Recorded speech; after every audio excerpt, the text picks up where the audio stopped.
Hello mga kumare, mga friends.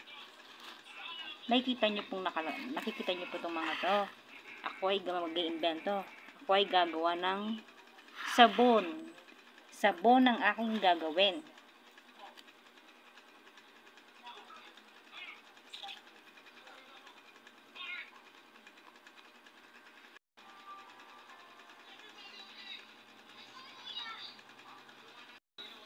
Tapos, haluin natin.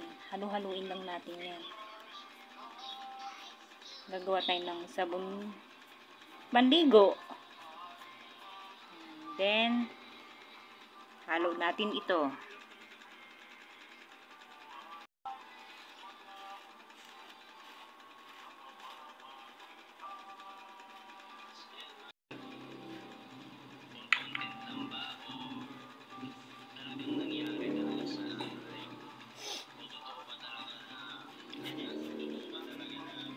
Haluin lang natin ng haluin ito hanggang mag-sticky siya. Tapos, mamaya, saka natin siyang patitigasin.